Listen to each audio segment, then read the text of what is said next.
Aujourd'hui, je tiens à dire que j'ai pratiquement rattrapé mon retard sur les points lecture et je crois qu'on peut m'applaudir bien fort parce que je croyais que ça n'arriverait jamais. Salut tout le monde, aujourd'hui on se retrouve pour un nouveau point lecture et ouais, il me reste que 1 ou 2 livres de retard à vous présenter. Je suis super fière de moi. Je vous avoue qu'il y a quelques mois, je désespérais de voir cette pile de livres qui s'accumulait et qui devait absolument passer en point lecture et que je n'arrivais pas à faire diminuer. Ça y est. Cette pile est minuscule, il doit rester 2 livres, voire 3 livres grand maximum, en comptant évidemment les formats électroniques. Mais ça y est, j'arrive au bout de cette pile infernale. Ouais, trop fière de moi. Bref, pour revenir à nos moutons, j'ai 4 livres à vous présenter du coup pour cette vidéo. Du bon, du vraiment bon, du gros coup de cœur. Donc on va commencer par le moins bon et terminer par le gros coup de cœur et aller crescendo, comme ça on termine vraiment sur une note positive plutôt que de terminer sur une note très négative, puisque le premier livre dont je vais vous parler est un abandon. Et il s'agit du premier tome de Nora Jacobs, donc Démasqué de Jackie May, publié aux éditions Milady. Ce roman me faisait très envie, c'était l'une des sorties que j'attendais le plus pour le mois de septembre. D'ailleurs, je l'ai acheté et je l'ai lu presque aussitôt pour l'abandonner à un peu plus de la moitié de ce premier tome, hein, puisque je crois que je me suis arrêtée à 226 pages ou 200, je sais plus combien de pages, 160 et quelques, il me semble. Moi c'est ça, enfin bon, bref, je l'ai abandonné à un peu plus de la moitié en sachant qu'il fait pas tout à fait 300 pages, donc c'est pas un très gros roman. Je vous en parle malgré tout parce que même si c'est un abandon, je l'ai lu à plus de la moitié, donc je pense qu'arrivé à 50% du roman, on peut se faire un avis sur un roman. Et celui-ci, même si au départ c'était très bien parti, j'ai tellement rapidement déchanté. Donc pour ceux qui me suivent sur Insta, vous avez dû le voir sur mon post Instagram. Alors ici, rapidement pour vous en parler du speech, on va suivre Nora Jacobs, qui est une jeune femme assez banale. Elle essaie de vivre sa vie, même si elle vit dans un quartier malfamé, qu'elle a beaucoup de mal à joindre les deux bouts et qu'elle essaie de suivre ses études. Cette jeune femme a la particularité de lire dans les esprits quand elle touche quelqu'un. Et malheureusement, c'est pas un don avec lequel elle vit très bien. D'ailleurs, elle évite de se faire des amis, elle évite de s'approcher des gens à cause de ce don. Et elle évite également de s'approcher des créatures obscures qu'elle connaît. Donc ça, on l'apprend plus tard dans le roman pourquoi elle connaît les créatures obscures. Et les créatures obscures, donc on parle évidemment des vampires, loups-garous, tout ce qui est faé, voilà, toutes ces créatures fantastiques. Elle les connaît et elle les évite comme la peste puisqu'elle en est terrifiée. Manque de bol, par un concours de circonstances, elle va être découverte et à partir de là, tout va être chamboulé dans sa vie. Je n'en dis pas plus pour le résumé, vous n'avez pas besoin d'en savoir plus, sinon j'ai peur de vous spoiler pour ceux que ça tenterait.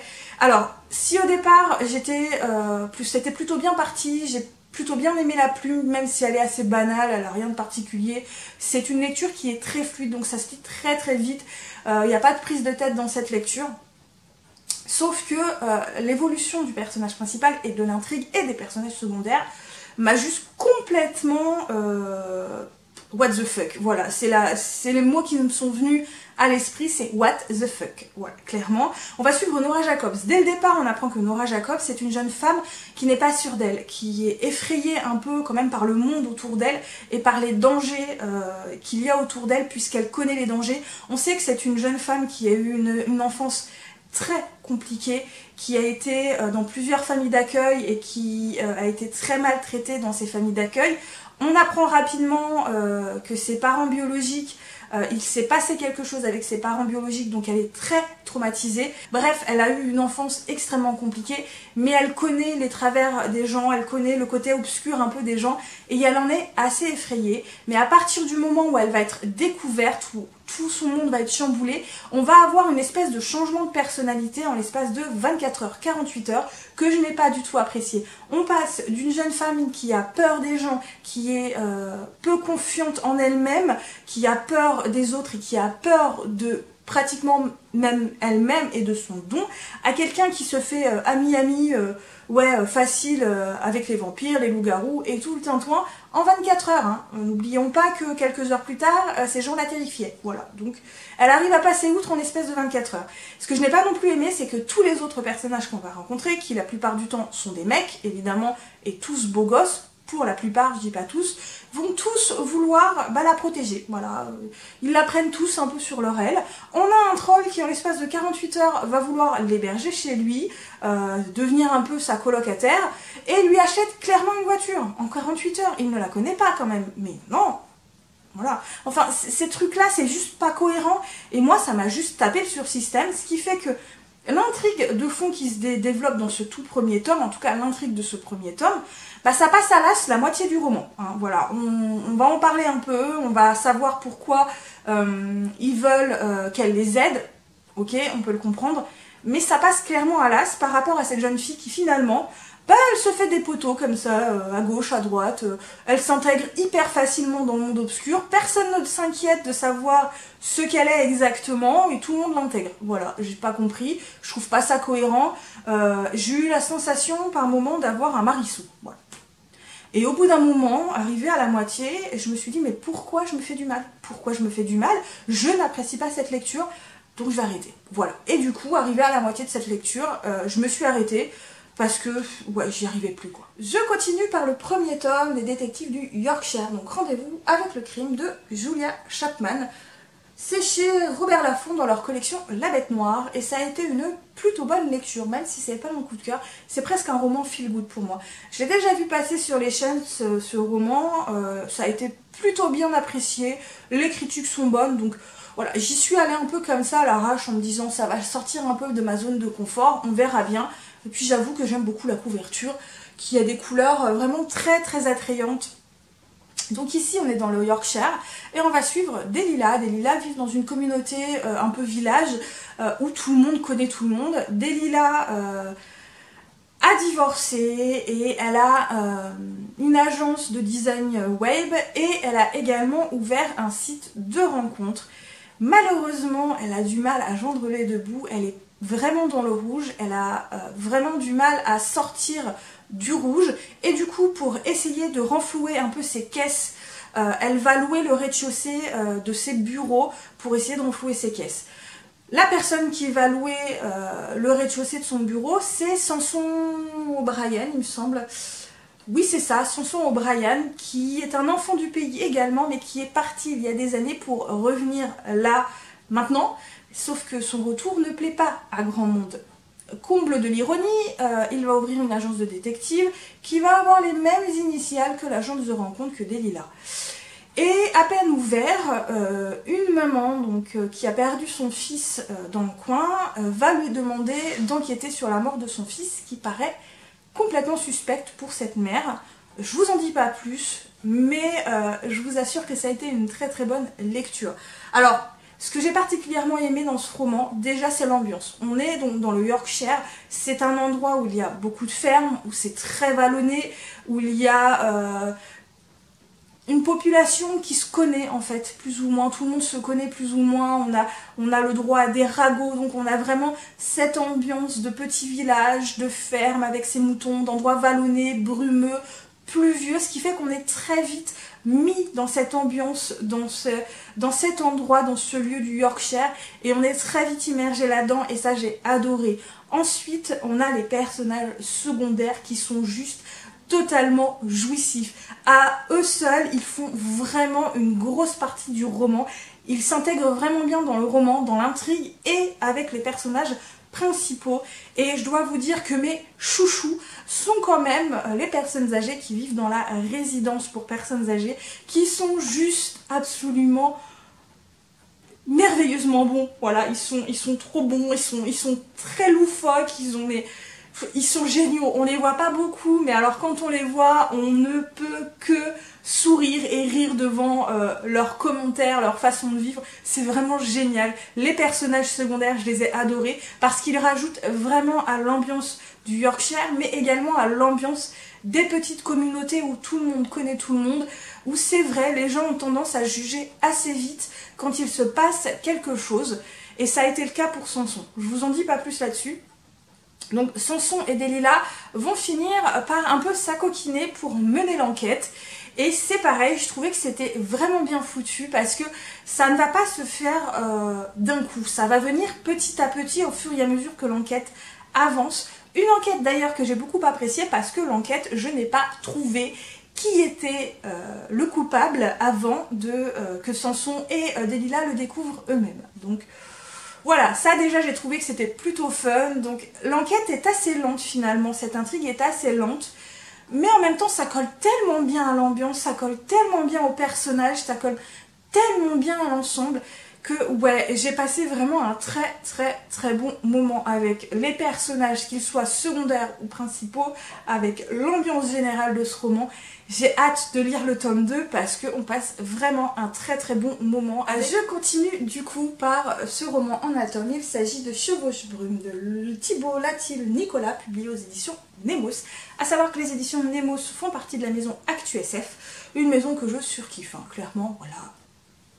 Donc ici c'est un premier roman et l'auteur a dit que si ça se vendait bien, que si ça marchait bien ce roman, il avait l'intention d'écrire une trilogie dans cet univers. Alors à savoir si ce sera une suite, une préquelle avec les mêmes personnages ou non, je ne sais pas du tout.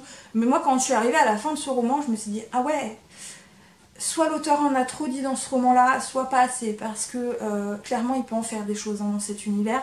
Parce que l'univers est vraiment riche et on sent quand même que l'auteur il a réfléchi à cet univers, il a vraiment poussé l'univers quand même assez loin. Donc on est dans un univers de fantasy assez classique avec de la magie mais avec des soldats puisqu'on va suivre une compagnie de soldats, la compagnie 9 qui revient de guerre dans le Liban, qui est une ville frontalière.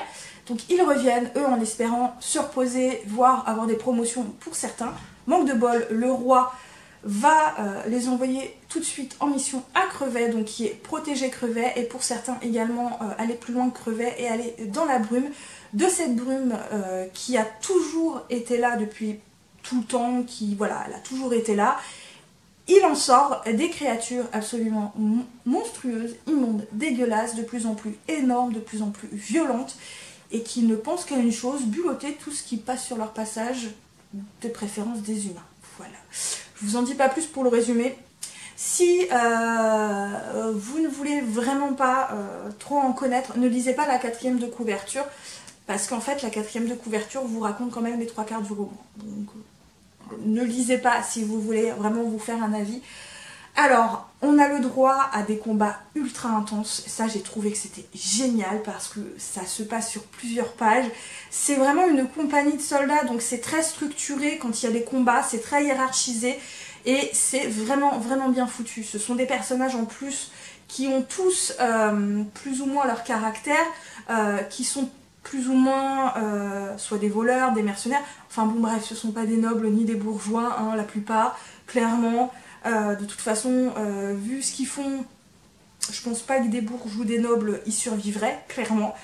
Donc voilà, on a vraiment tout un panel de personnages complètement différents les uns des autres, qui sont extrêmement riches et qui sont vraiment bien foutus. On a une petite touche d'humour quand même, on va dire d'insouciance avant la tempête. J'ai trouvé que c'était plutôt cool.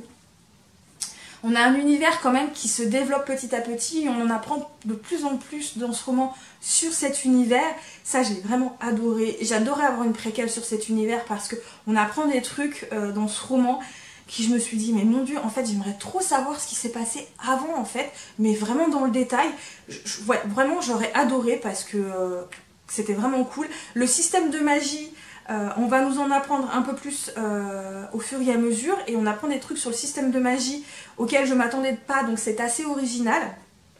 Maintenant, je trouve que la plume de l'auteur fait qu'on a une avancée longue, je trouve qu'il y a des longueurs, je trouve qu'on a l'impression qu'il y a une espèce de lenteur. Ça, c'est la plume de l'auteur qui veut ça, je pense. Qui plus est, on va avoir plusieurs points de vue différents, vraiment plein de personnages différents. Et au début, je vous avoue que je me suis sentie perdue parce qu'on a vraiment plein de personnages différents. Et quand on les connaît pas bien, ce changement de point de vue très régulier, on a la sensation de se perdre avec tous ces personnages. Alors avec le temps et avec l'avancée des chapitres, ça va mieux. En tout cas pour moi ça allait mieux. Mais malheureusement au départ, ouais, c'est un peu confus. Ça m'a semblé très confus. Mais sinon, j'ai trouvé que c'était vraiment un bon roman avec des personnages quand même qui étaient forts, des personnages aussi féminins parce que l'auteur va faire quand même une bonne part belle à des personnages féminins qui vont être complètement badass. Ça, j'ai adoré. On va avoir vraiment un univers qui va se développer petit à petit, on en sent la richesse qui vient et vraiment, j'espère qu'il va sortir la trilogie parce que clairement, c'était bon. Voilà, c'était du bon. Et je termine du coup par cet énorme coup de cœur. Il s'agit de L'autoroute sauvage de Julia Verlanger.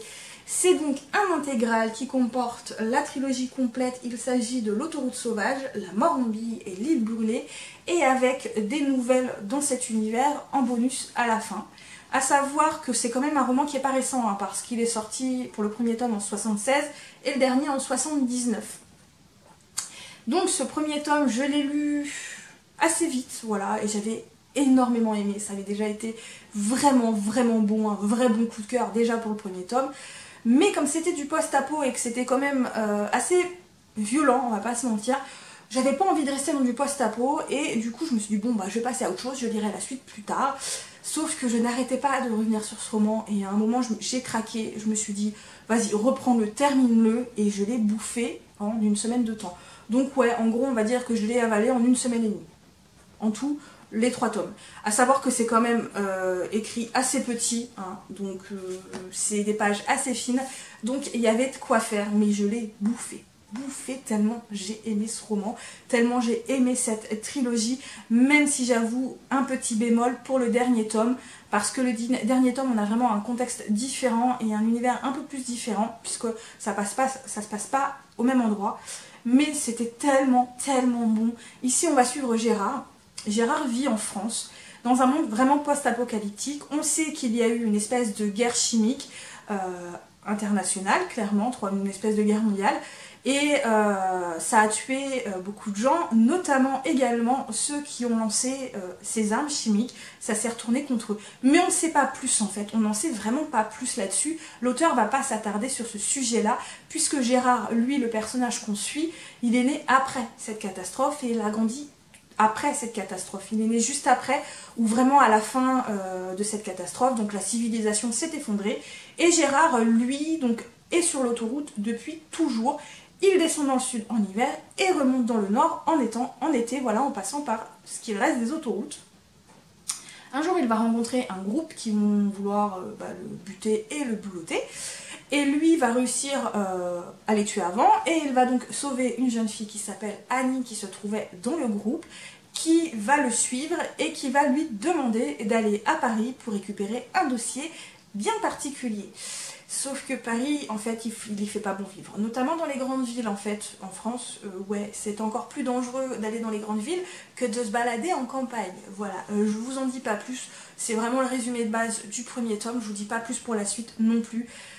Je vous en dirai trop et ça vaut pas la peine. Alors, le style peut paraître extrêmement simpliste, mais il faut pas oublier qu'on est dans un univers post-apocalyptique, que les personnages qu'on va suivre sont nés soit à la fin de la catastrophe, soit après la catastrophe. La plupart d'entre eux ne savent ni lire ni écrire. Ils ont appris à survivre dans un monde où la violence règne en maître, puisque de la viande, il n'y en a pas trop à manger non plus, puisque ça a aussi tué les animaux, ou la plupart des animaux. Et les gens, d'après vous, ils survivent comment quand il n'y a pas trop de viande à manger? Voilà, je ne vous en dis pas plus, clairement. On n'a pas le temps de s'ennuyer dans cette trilogie. Il y a beaucoup de rebondissements, ça va vite, c'est intense, il y a beaucoup de combats, c'est vraiment intense quand même comme roman. Et on a des personnages qui, malgré la violence de cette trilogie, sont extrêmement attachants. Moi, je me suis attachée extrêmement vite à ces personnages. Vraiment, il n'y a pas de morale dans ce roman, à savoir, il n'y a pas du tout de morale. D'ailleurs, l'auteur, quelqu'un a parlé de cette auteure-là quand elle est décédée, puisqu'elle est décédée, en disant que ces romans, elle ne faisait pas de féminisme, elle ne faisait pas de leçons de morale, elle écrivait pour le plaisir d'écrire des univers et donner du plaisir aux gens. Donc, ce roman n'est pas à mettre entre toutes les mains, parce que certains pourrait ne pas apprécier, puisque clairement on va avoir le droit à de la violence sexuelle faite sur les femmes, on va avoir le droit à des combats extrêmement sanglants, à des enfants qui vont être tués, mais attention, les enfants ne sont pas des petits angelots, clairement, ils sont eux-mêmes des prédateurs, on va pas se mentir. Donc on a vraiment toute cette violence qui pourtant est très crédible, je la trouve extrêmement crédible, c'est pas une surenchère de violence, on est vraiment dans un monde vraiment post-apocalyptique, et là on nous décrit vraiment un monde post-apocalyptique où les gens sont prêts à n'importe quoi pour survivre. Donc vous attendez pas à, on va dire, des gentils partout, hein. Tout le monde n'est pas des monstres, mais tout le monde n'est pas gentil. Clairement, il n'y a plus de civilisation, donc voilà. Mais je vous assure que ça se lit extrêmement vite, ça se lit, ça se lit comme du petit lait, ça passe crème, les personnages sont géniaux, ultra attachants, on a un univers qui va pas s'attarder sur les détails, mais mon Dieu, c'est tellement bon de suivre ces personnages dans cet univers post-apocalyptique, de découvrir cette France dans un tout autre contexte, de découvrir même Paris de façon totalement différente, et c'était bon en fait de lire, de s'imaginer la France dans un monde vraiment post-apocalyptique, et c'était vraiment bon. Moi je vous assure, je vous conseille cette trilogie parce que c'était trop bon. Et voilà, j'en ai du coup terminé pour ce point lecture. J'espère que cette vidéo vous a plu. N'hésitez pas à me dire si vous avez lu certains des romans, ce que vous en avez pensé en bas en commentaire, à mettre des pouces bleus, à vous abonner si l'envie vous en vient, à me suivre sur d'autres réseaux sociaux si vous vous perdez sur la toile. Et moi, comme d'habitude, je vous souhaite de très bonnes lectures et à très bientôt pour